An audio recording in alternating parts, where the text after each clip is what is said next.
Vamos a hacer una oración para empezar y seguimos, ¿vale? En nombre del Padre, vamos así, del Hijo y del Espíritu Santo. Amén. De pie, así, sí, así, para demostrar que estamos despiertos. Bueno, pues Señor, te queremos encomendar esta tarde y lo que va a pasar. Queremos poner en tu presencia y en tus manos, pues no solo las charlas que vienen, sino sobre todo también el evento de Pentecostés. Y para eso, pues qué mejor que pedir tu Santo Espíritu para que nos ilumine, para que nos dé algo nuevo y para que nos enseñe lo que nos quiera enseñar, porque tú sabes hablar a cada cual según su necesidad. Padre nuestro que estás en el cielo, santificado sea tu nombre, venga a nosotros tu reino, hágase tu voluntad así en la tierra como en el cielo.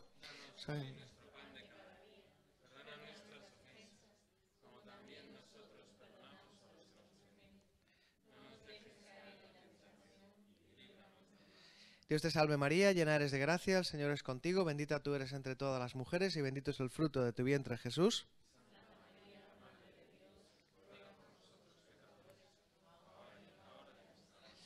Gloria al Padre, al Hijo y al Espíritu Santo. Amén. Vale, pues ahora ya sí podemos empezar. Muy bien. Antes he acabado hablando de una cosa que son las olas y el surf. Ya que estábamos hablando de olas y ahora que hemos introducido todo el tema de las olas, no me concentro, lo siento, es que no funciona. Tengo una pregunta, la música esa es de arriba, ¿no? Ah, vale, es que...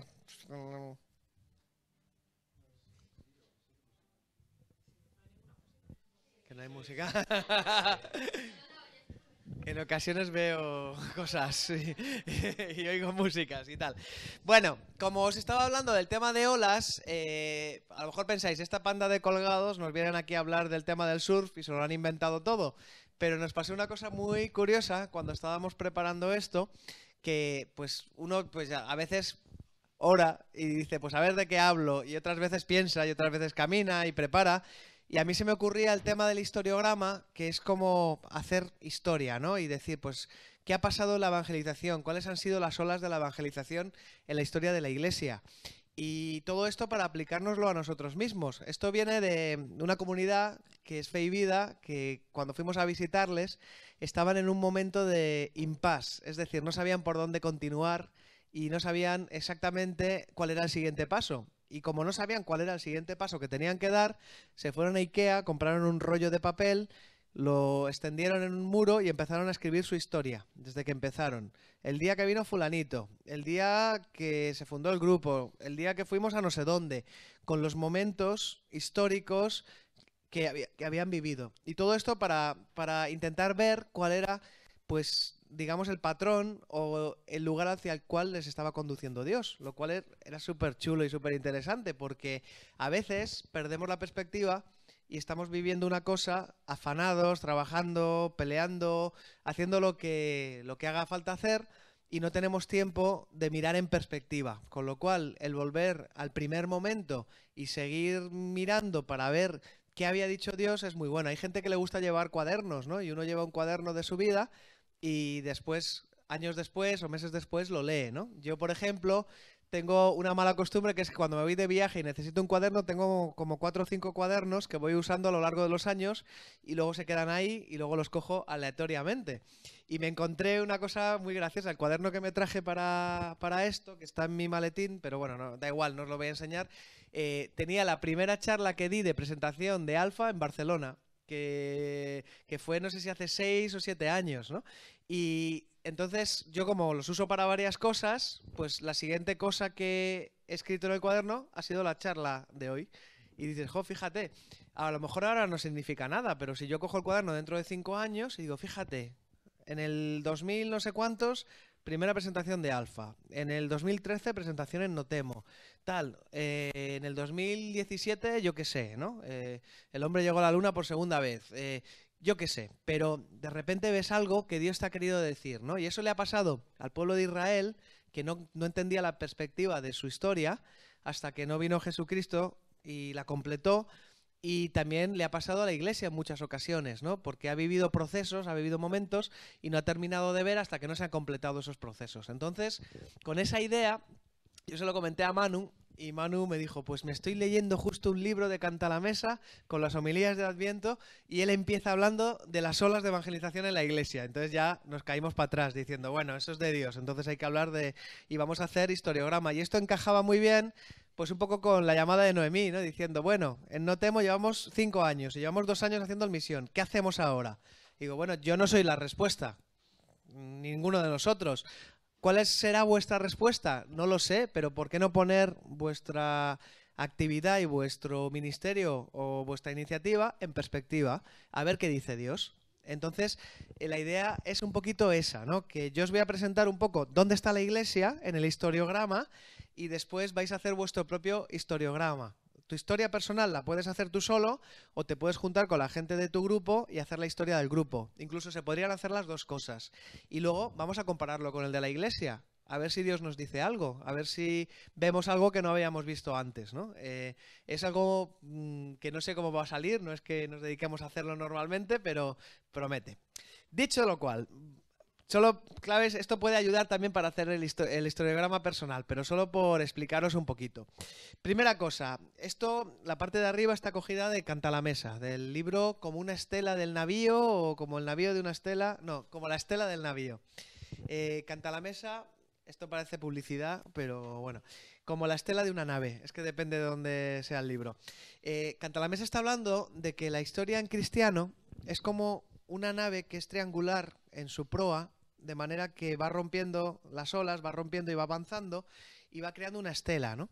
Eso es la historia, la estela que ha dejado detrás, pero para quien está en la punta de la nave todo es nuevo, porque estás abriendo camino, pero para quien está atrás ya es un poco antiguo o ya es historia, ¿no? Entonces está hablando de la actualidad de la iglesia. La iglesia nace por Jesucristo.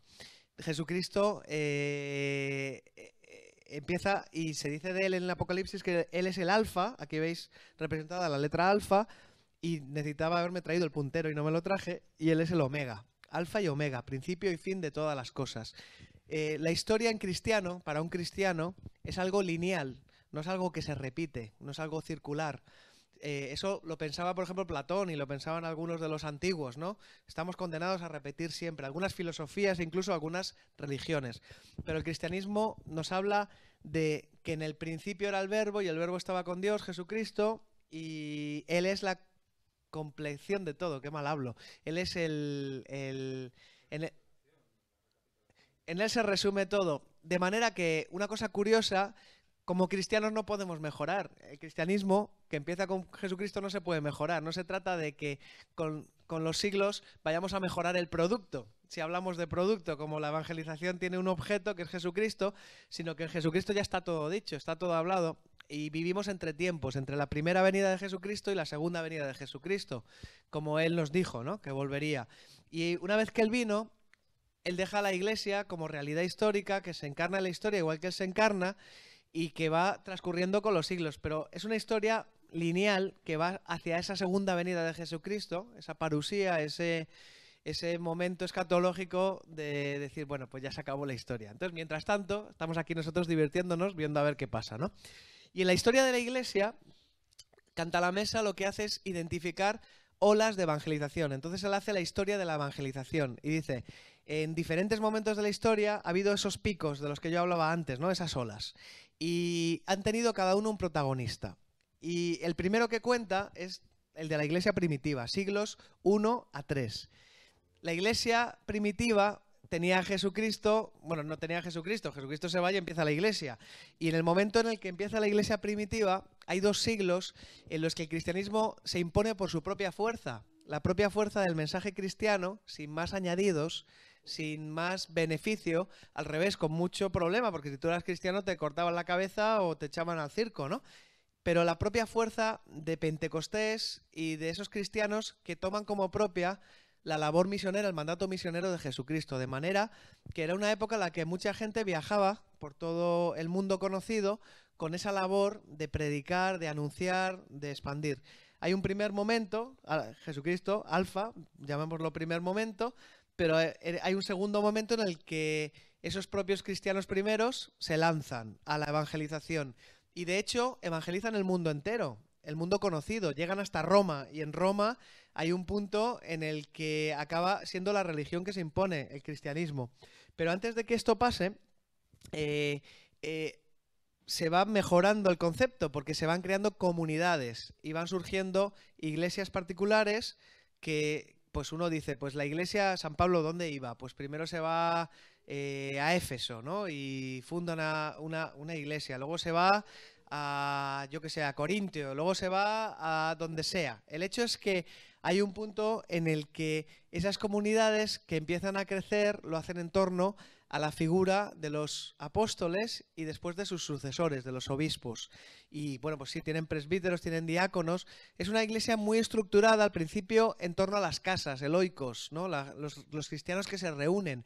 Todavía no hay templos, no hay grandes templos, porque entre otras cosas está prohibido ser cristiano, con lo cual se tienen que reunir en las casas de la gente, ¿no?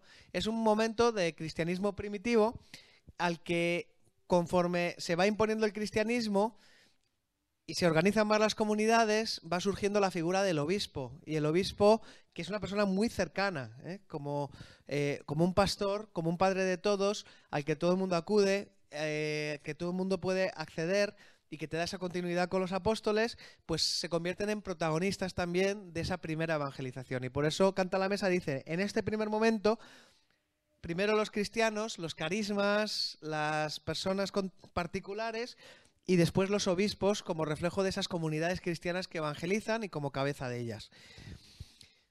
Pasamos más adelante. Cae el Imperio Romano y tiene que reevangelizarse lo que ya era cristiano, porque todo se vuelve cristiano, Diocleciano, toda la evangelización del imperio. Hay un momento en el que la cultura se vuelve cristiana y toda la gente que es cristiana deja de serlo por motivo de la invasión de los bárbaros. Se cae el Imperio Romano y hay que volver a evangelizar. Es la primera reevangelización, porque ya no es que ahí no hubiera nadie cristiano, sino que entran unos elementos externos que son o paganos o heréticos, ¿no? Pues adoptan varias herejías, pero que tienen que volver a ser ganados para la causa cristiana. En este momento, que es un momento que coincide también, pues eso, con el principio de la Edad Media, se empiezan a desarrollar comunidades monásticas y mucha de la evangelización depende de estos monjes. De hecho, por ejemplo, la evangelización de Irlanda, San Patricio, los monjes, Inglaterra, los anglos, los sajones, después Francia, todos los fenómenos que después veremos en la Edad Media, pues el Cister, y antes del Cister Cluny, bueno, y sobre todo pues San Benito, que es el fundador del monasticismo y dicen el fundador de Europa, de la idea de cristiandad. Perdonad si me pongo a dar una clase de historia, que yo no soy historiador ni nada, pero es súper interesante. Lo que no quiero es pasarme de hablar mucho, pero esa idea del monasticismo que guarda este cristianismo es lo que lleva a la siguiente fase. La Edad Media se vuelve cristiana otra vez, existe la Cristianitas, una Europa cristiana, completamente cristiana, en la que da igual el país del que seas, lo que importante es que eres miembro de la Iglesia y por tanto de la cristiandad. Es muy interesante como periodo, aunque se ha denostado mucho por la leyenda negra y por todos los ataques a la Iglesia, ¿no? Pero es una época que os recomiendo estudiar. El caso es que hay otro momento en el que esto puede entrar y entra en decadencia. Hay cosas que tienen que ver, no voy a entrar en ello, pero Canta la Mesa dice, pasamos de la evangelización de los monjes al reto de evangelizar el nuevo mundo. Vale, Europa ya es cristiana, que Europa casi se identifica con el mundo conocido, aunque no lo es solo.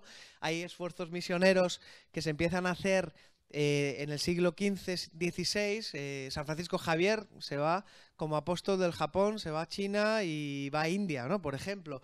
Se intenta llegar, también hay la duda o la mezcla de lo político a veces, pues hay conquistas territoriales, hay invasiones, hay un montón de cosas, pero básicamente nos encontramos con que existe un nuevo mundo y hay que evangelizarlo, y hay una evolución del concepto de monje al concepto de fraile, que el fraile es una persona que vive fuera del convento o actúa fuera del convento, vive en la ciudad, y son las personas que llevan a cabo la evangelización de América, por ejemplo, que esto nos queda muy cercano aquí a todos, ¿no? La evangelización de América es una evangelización que parte de cero, y que se evangelizan pueblos enteros. Y entonces se tiene un concepto de evangelizar pueblos, de evangelizar naciones. Una cosa que suena muy bien también con el evangelio. Ir a todo el mundo y predicar el evangelio a toda criatura. Y carga sobre el peso de estas personas, héroes de la fe, entregados, que luchan a veces por los indígenas, que son gente que traduce la Biblia a las lenguas vernáculas. Muy interesante. Y esto pasa en el siglo XVI.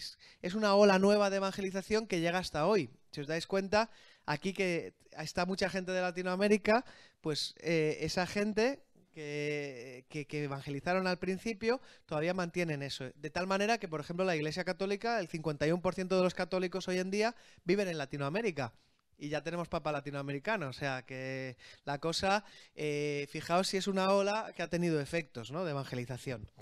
Mientras en Europa han pasado muchísimas cosas y hay muchísimos procesos, muchísimas crisis, historias. Aquí pues yo no voy a entrar en detalle. Está Trento como el momento de crisis de la Reforma Protestante y la Contrarreforma Católica, y todo esto nos lleva a pues la crisis de la modernidad, la revolución industrial y la crisis de la posmodernidad. Y eso nos lleva al siglo XX y XXI. Me estoy pasando, es que me encanta, pero bueno, lo que no quiero es dormiros. El caso es que en el siglo XX asistimos al fenómeno de la secularización de la Iglesia.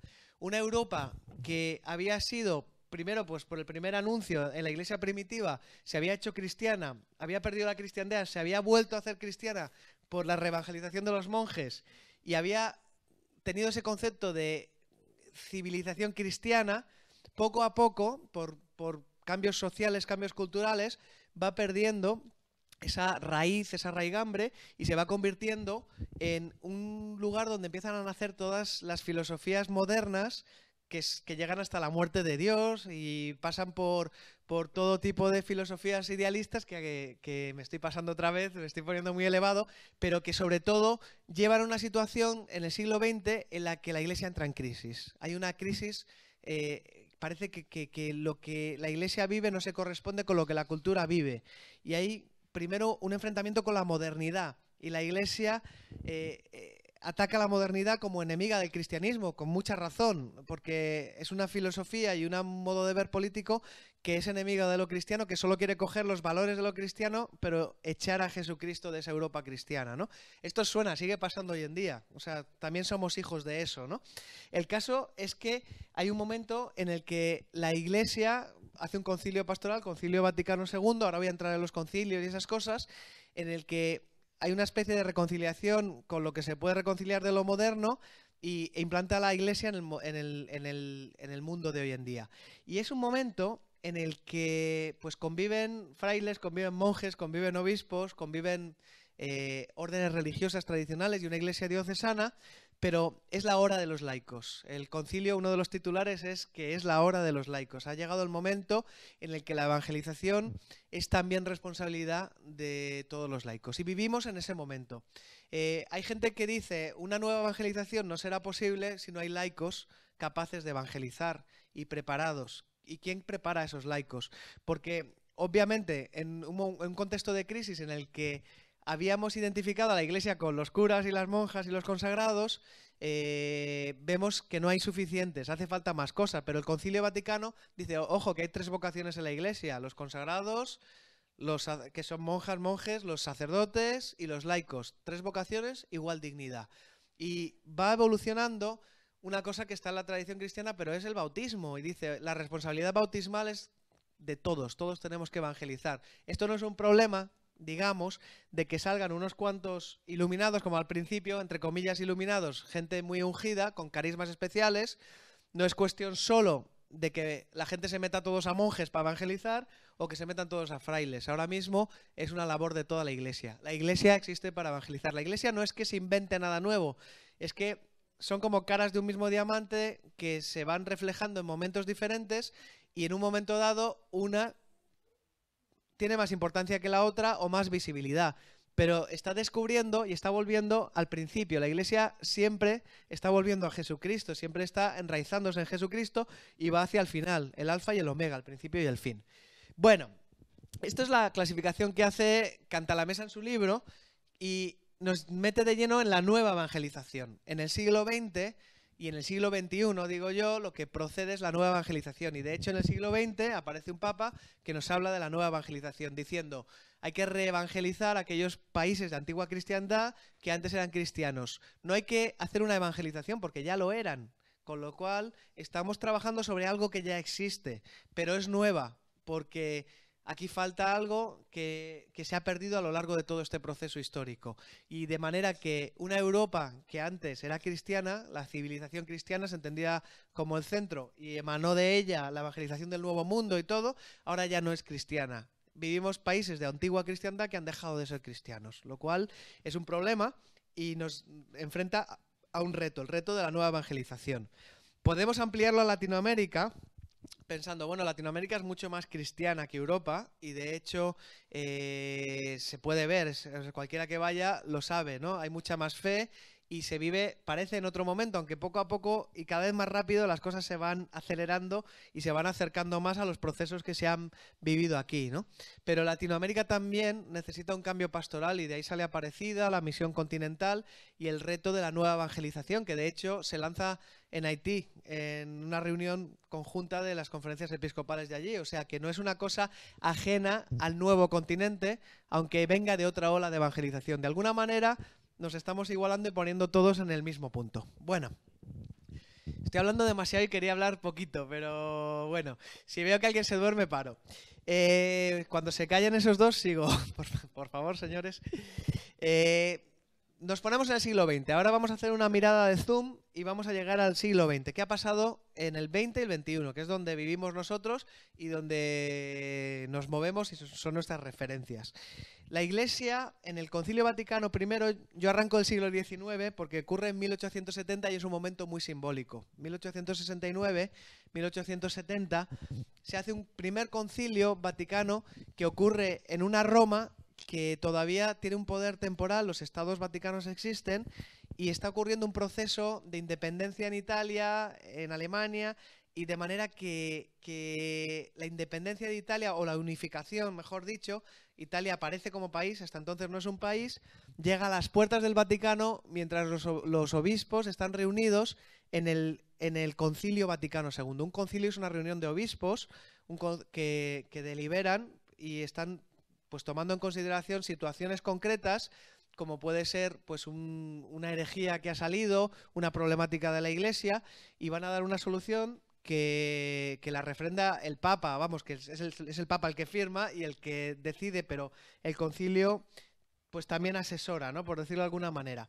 Y es muy simbólico porque en ese momento la Iglesia pierde su poder temporal, digamos, que se acaban los estados vaticanos como tales, y a la vez pues tiene que acabar ese concilio y es un concilio que vive el momento de modernidad. Bueno, para no liaros, en ese momento surge la necesidad de establecer una acción católica, porque se siente y se ve desde el punto de vista de la Iglesia que se está perdiendo el control, que se está perdiendo el tiempo, la temperatura de la sociedad, que la sociedad ya no es cristiana, que el pensamiento ambiente ya no es cristiano, que de alguna manera los católicos tienen que tomar su responsabilidad y ya no pueden depender de los frailes, de los monjes o solo de los obispos, sino que los laicos tienen que ayudar.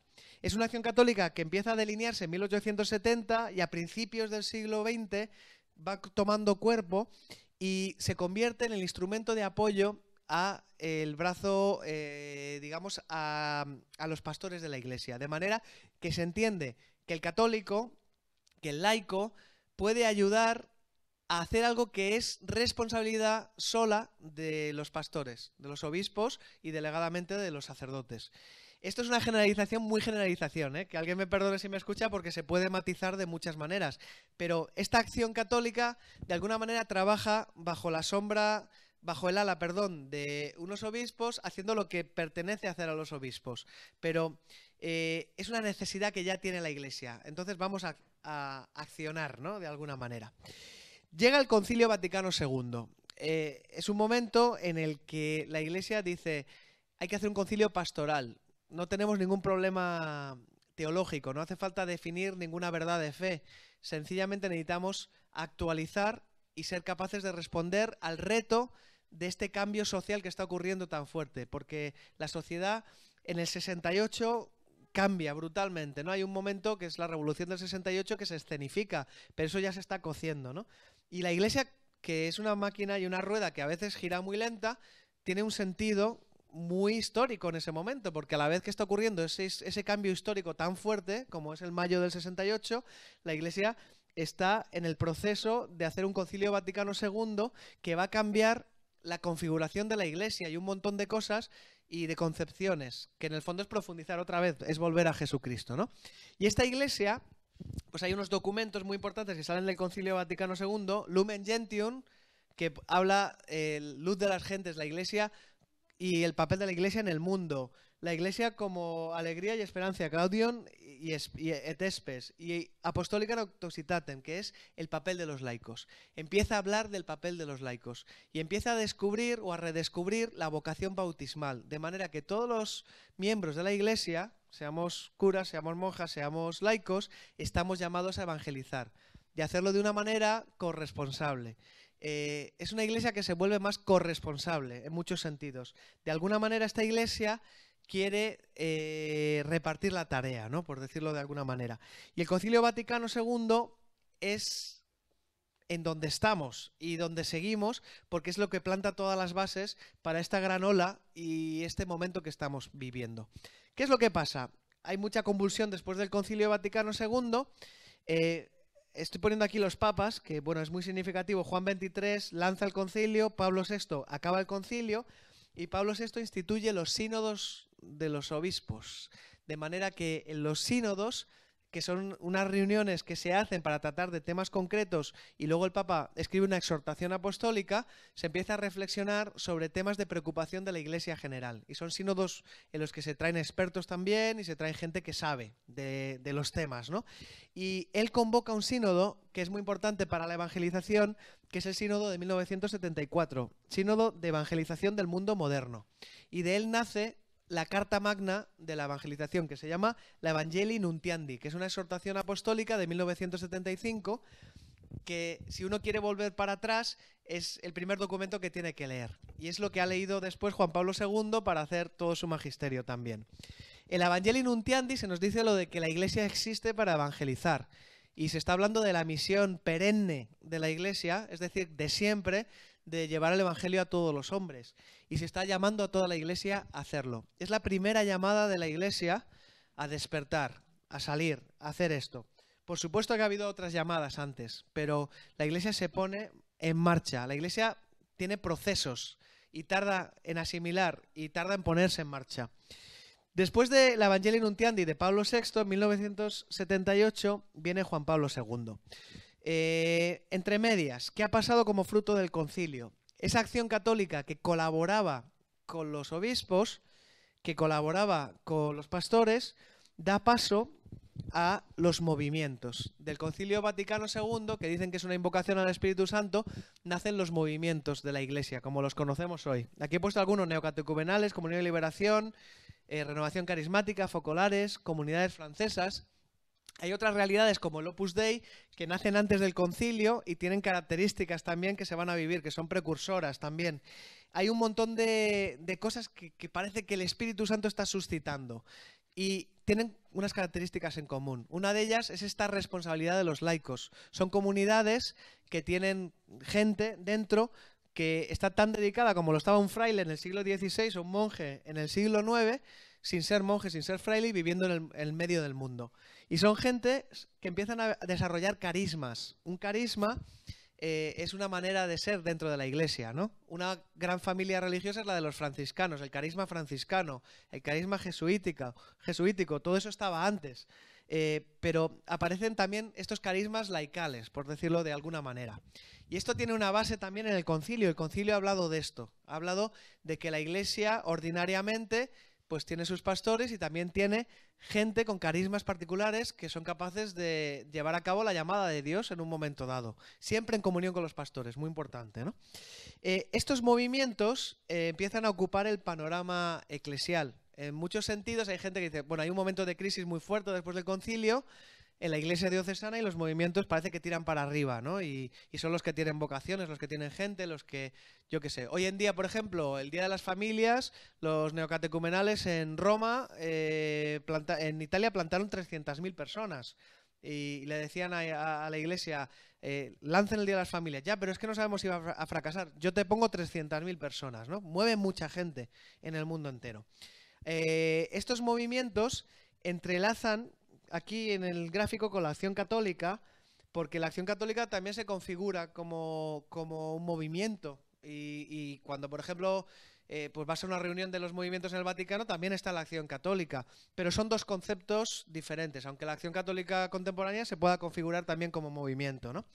Y estos movimientos generan una necesidad de teología en la Iglesia también, y decir, vamos a profundizar en el concilio. Y por eso hay un sínodo en 1987 sobre la misión y la vocación de los laicos. Y a resultas sale una exhortación que se llama Christi Fideles Laici, ¿no?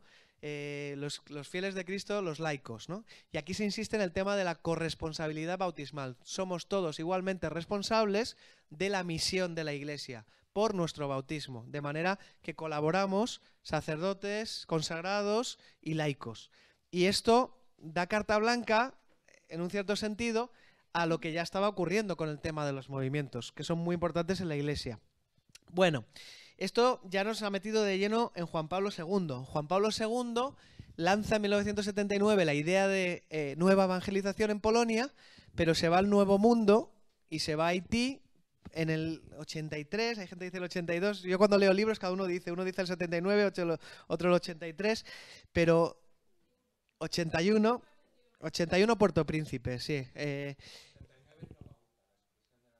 ¿Ves? Es que 79 Nueva Uta, 81 Puerto Príncipe. Pero hay un cierto cacao luego cuando lees libros porque de verdad cada uno te dice una cosa. Pero es un momento muy importante y muy significativo porque en ese momento se está reentroncando con esa ola de evangelización del Nuevo Mundo y la idea del Papa es aquí hace falta una nueva evangelización como la que ocurrió en el Nuevo Mundo cuando se fue a evangelizar. Lo único que tiene que ocurrir en Europa.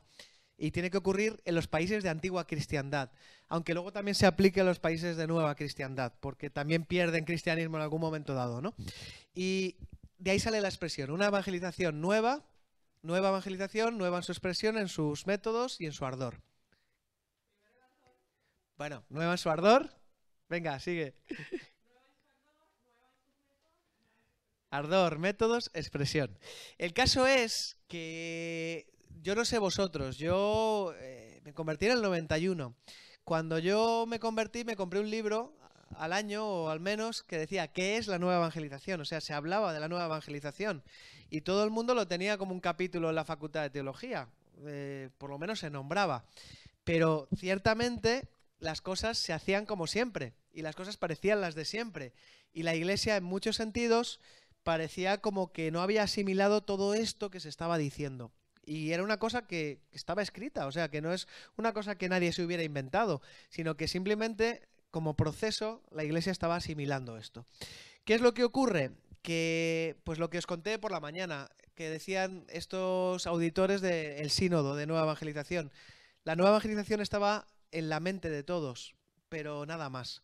Llegó un momento en que la nueva evangelización pasó a la boca de todos. ¿Cuál fue ese momento? Benedicto XVI, un papa que en 2005 uno piensa, bueno, es un papa de transición, la historia lo pondrá en su perspectiva, pero resulta que lanza un dicasterio de nueva evangelización. Vamos a hacer un departamento específico dentro de la Iglesia para la nueva evangelización. Y de repente todo se activa, todo el mundo empieza a acordarse de lo que ha dicho Juan Pablo II y a pensar cómo lo llevamos a la práctica.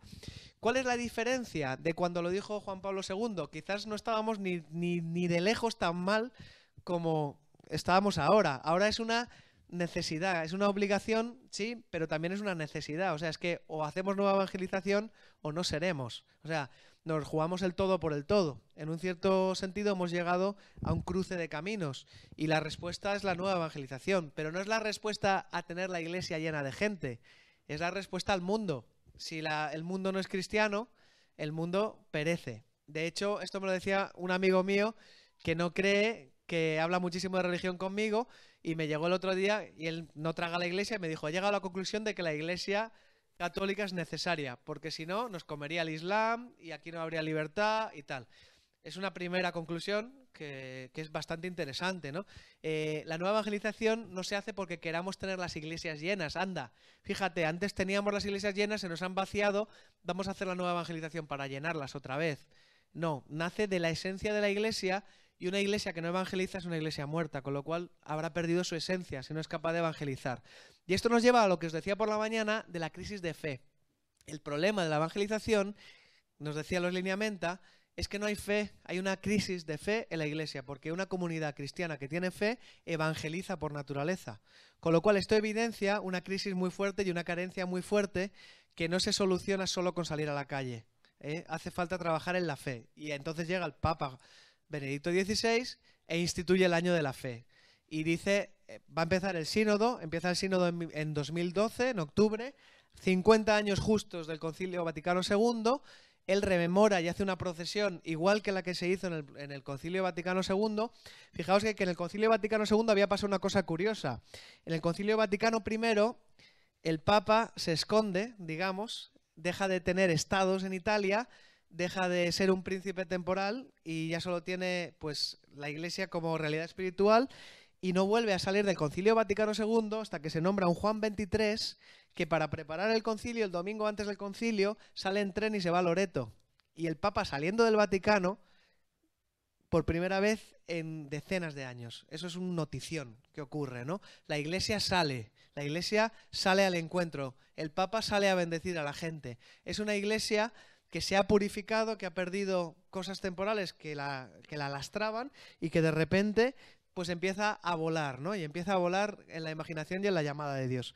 Es súper interesante porque Benedicto XVI captura ese momento y contra el criticismo de mucha gente que ha dicho el concilio se ha muerto, volvamos a lo de antes. O otra gente que decía el concilio no se ha desarrollado, subámonos al monte, que ha habido mucho de eso en la Iglesia. Él dice no, el concilio le falta una cosa para completarse, la fe de los cristianos. Está todo dicho, está todo escrito. Eso es lo que hizo Juan Pablo II, escribir y desarrollar el Concilio Vaticano II. Pero Benedicto XVI nos mete en la urgencia de la nueva evangelización y en la necesidad de la fe como presupuesto para la nueva evangelización. Y encima, vuelta de tuerca, se va Benedicto XVI y llega Francisco. Y hay gente que está diciendo, Juan Pablo II, el Papa de la Esperanza, Benedicto XVI, el Papa de la Fe, Francisco, el Papa de la Caridad. La caridad nos urge, evangelizar nos urge, y es la mayor caridad que tenemos que hacer, ¿no?, a nuestros hermanos. Paralelamente a esta historia que estoy contando, vemos que aparece un nuevo concepto en la Iglesia, son los métodos. Sí, existían los movimientos, pero aparece una cosa nueva, un engendro nuevo, que proféticamente Juan Pablo II ya lo ha anunciado al hablar de una nueva evangelización nueva en sus métodos.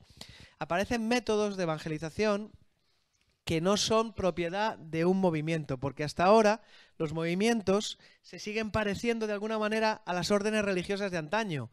Los franciscanos, aparece Francisco de Asís y nosotros somos franciscanos y hacemos como Francisco de Asís, vivimos la pobreza, vivimos el estilo, tal.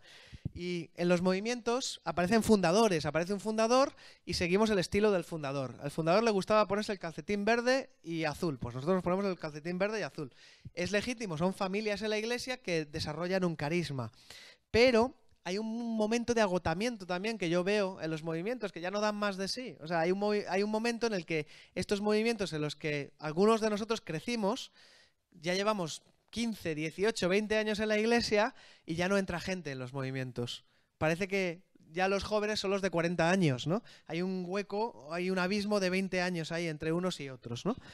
¿Y qué es lo que aparece? Los métodos como parte esencial de la nueva evangelización. Un método es algo que puede usar gente de diferentes movimientos. Gente, tanto un fraile como un laico, como un monje. Y es algo transversal, es algo que consigue una especie de ecumenismo intraeclesial, haciendo que todos nos fijemos en una cosa. ¿Y qué es esa cosa? La importancia del primer anuncio y de la persona de Jesucristo. La misma cosa a la que está señalando o estaba señalando el Papa Benedicto XVI.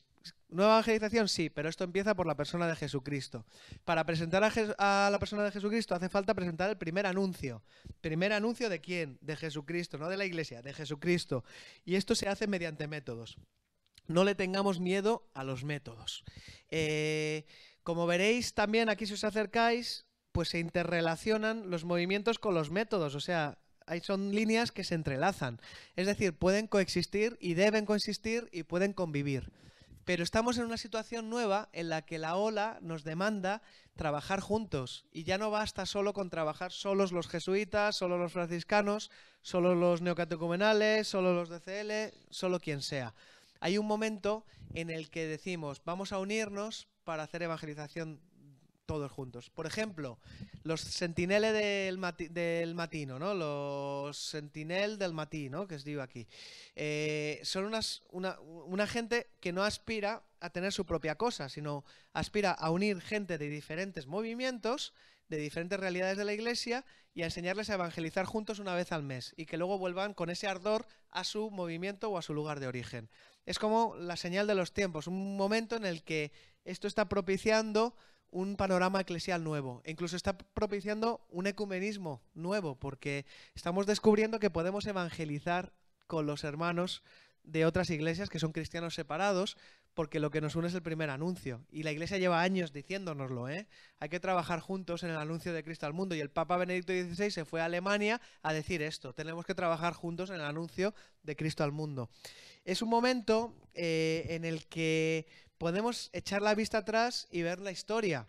Y también corremos el riesgo de quedarnos atrancados y decir, no, es que lo bueno es mi acción católica, aunque sea un apellido aquí, vamos a hablarlo en general. No, es que lo bueno es mi movimiento, no, es que lo bueno es mi orden, no, es que lo bueno es mi diócesis.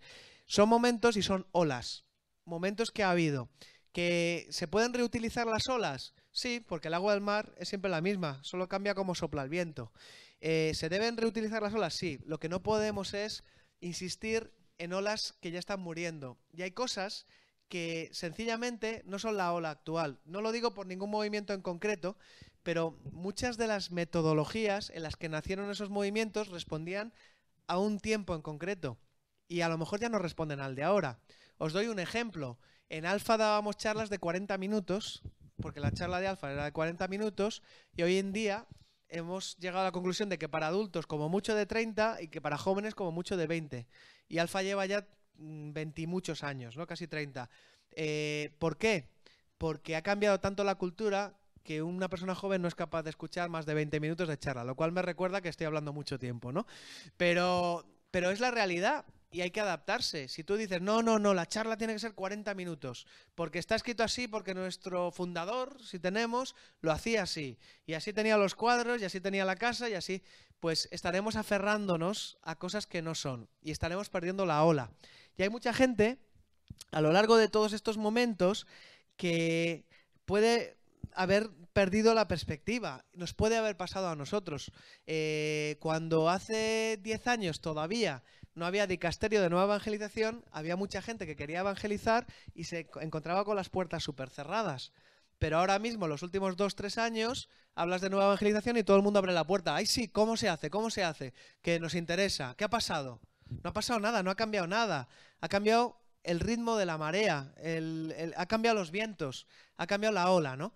Y yo pienso que más vale que nos subamos a la ola adecuada y nos dejemos llevar, porque, insisto, la evangelización es hacer lo que Dios está bendiciendo, no pedirle a Dios que bendiga lo que yo estoy haciendo. Esto es súper importante. Y esto nos pone a todos en crisis o en cuestión. Tenemos que cuestionarnos nuestra vida de evangelizadores y de comunidad. Y no hay que tener miedo a hacer eso, porque hay un patrón, es decir, hay una llamada de Dios y Dios está queriendo algo, y Dios está haciendo ese algo que funcione. Y cuando Él quiere que algo funcione, funciona. Y cuando no quiere que no funcione, no funciona. Y lo que no podemos es obstinarnos en cosas que no funcionan pensando que la verdad está en ellas, cuando la verdad es Jesucristo, ¿no?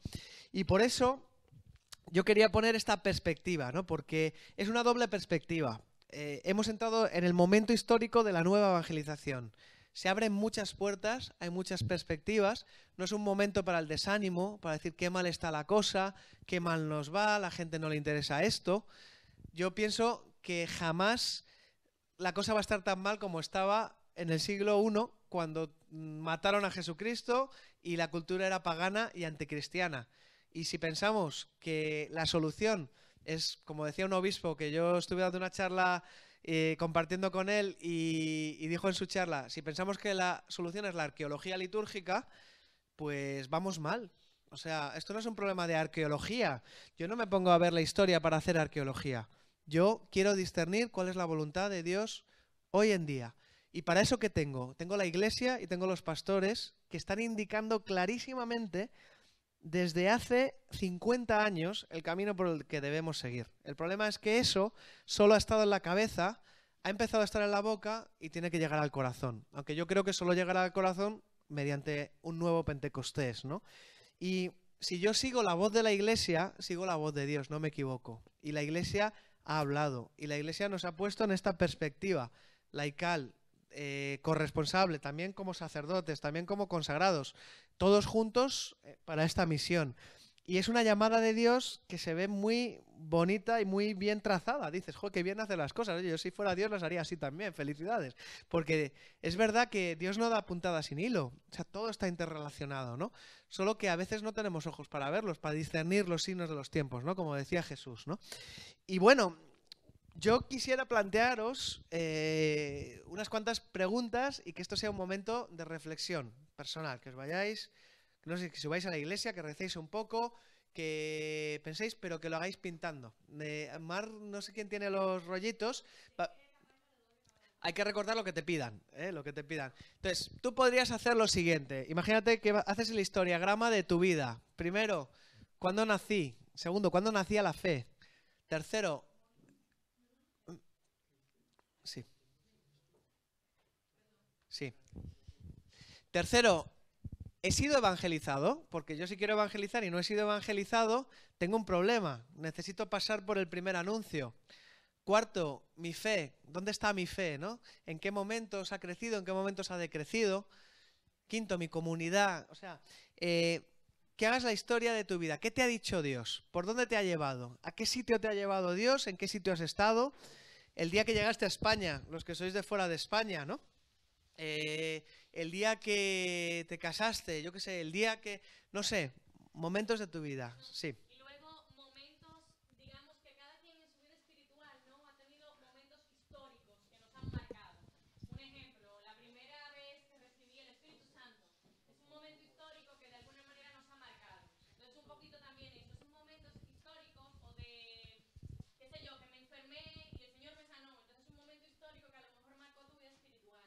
Entonces esos momentos no solamente de historia normal, sino de cosas que han marcado tu vida espiritual precisamente. Yo creo que todos tenemos, ¿no? Tu historia espiritual, de salvación, como lo quieras llamar, da igual. Es un poquito eso. Sí. No se trata de que luego lo compartas públicamente, o sea, que es para que te lo lleves tú a casa. Lo que os vamos a pedir compartir es solo una cosa, luego se os dará una pegatina, cada uno tiene su pegatina, y yo quiero que os situéis en el mapa y digáis, yo todavía vivo en los tiempos de la Acción Católica, yo trabajo para el cura y lo que me diga el cura y ya está, que suena muy... Eso, que lo hagamos en oración esto, sí. He pasado los tiempos del movimiento, oye, yo tengo un carisma y eso, pero todavía vivo ahí pendiente de mi fundador o todavía no juego del todo en el equipo o vivo solo en los métodos. ¿En qué momento estás tú de la nueva evangelización? Otra manera, ¿estás todavía con la nueva evangelización en la mente, en la boca o en el corazón? Es la pregunta también. No, no es que sean malos, es que es en qué parte del proceso tú estás. Ahora digo el tiempo, déjame terminar. Están ansiosos estos porque ya diga cosas, pero bueno. Entonces, ahí vais a recibir 2 pegatinas cada uno. Hay una pegatina que es ¿dónde estoy yo a este nivel? A nivel de Acción Católica, movimientos o métodos. Si tú todavía vives el momento de los frailes o de los monjes y dices, no, la evangelización es para los curas y para los frailes o para los monjes o ya estás en el de Jesucristo. No, esto es para Jesucristo, ya está, yo no tengo nada que hacer. Igual estás ahí. O sea, elige tu sitio. ¿Dónde te consideras que estás? Y eso es una cosa. Como es anónimo, pues uno pone ahí su pegatina y la deja. Vamos a ver dónde estamos. Y luego os pregunto también, ¿dónde estáis comparado con los papas? ¿Con qué papa os identificáis más? El Juan XXIII, Papa Juan XXIII, es el papa de la sonrisa y de la ruptura, perdón, no de la sonrisa. La ruptura, no, la innovación. Dice, venga, vamos a hacer un concilio, ¿no? Y todavía vive la acción católica y eso. Pablo VI lo lleva a cabo, es una persona que termina el concilio, ¿no? Pero quizás lo de la pegatina tiene más sentido si vamos a los tres últimos papas. Esperanza, Juan Pablo II, fe, Benedicto XVI, caridad, Francisco. Vamos a hacer uno de los tres papas, que cada uno elija. No el que más le gusta, sino dónde se siente. A lo mejor hay gente que está en la esperanza. Yo espero que pase algo. Hay otros que están en la fe. Yo en fe sé que está pasando y hay otros que están en la caridad. Yo estoy trabajando ya para que pase o no sé cómo lo queréis ver. A ver qué os sugiere. No, solo uno. Solo uno. Pero no es elegir... Dos pegatinas. Una para en qué momento estás, acción, movimientos, métodos, frailes, laicos, monjes. Perdón. Vamos a hacer tres pegatinas. Da para tres por persona. Opposites. Vale. ¿Vives en la iglesia primitiva? ¿Vives en la reevangelización de Europa? ¿Vives en la evangelización del Nuevo Mundo o en la nueva evangelización? Primera pregunta. Porque yo estoy convencido que hay gente entre nosotros que vive en la iglesia primitiva todavía. Y vive en el ardor de las primeras comunidades. Pero hay otra gente que vive en la reevangelización de Europa, pensando que aquí lo único que hace falta es una cruzada para reevangelizarnos. Hay otra gente que en cambio vive en la evangelización del Nuevo Mundo, ¿no? Yo qué sé. Entonces, primera pegatina. Segunda, ¿dónde estás? Acción católica, movimientos o métodos. Tercera, ¿cuál es tu papa? ¿Juan Pablo II, Benedicto XVI o Francisco? Horarios. Sí. Vale. Horarios. Vamos a volver aquí a las 6, ¿vale? Y compartir. 20 minutos. Sí. Es muy importante que esto se haga en oración. Y Criste va a decir por qué. No, la idea es que lo hagáis un poquito, cada quien no solamente hacer algo por hacerlo, sino presentándoselo al Señor y que el Señor también nos dé luz de dónde estamos, porque a veces creemos una cosa y el Señor nos revela otra. Entonces vamos a tratar de hacerlo cada quien. Os podéis poner en cualquier lugar, fuera, en los sofás, aquí, donde queráis, y eso, y que cada quien lo haga orando y viendo que te muestra el Señor y qué crees tú, ¿vale?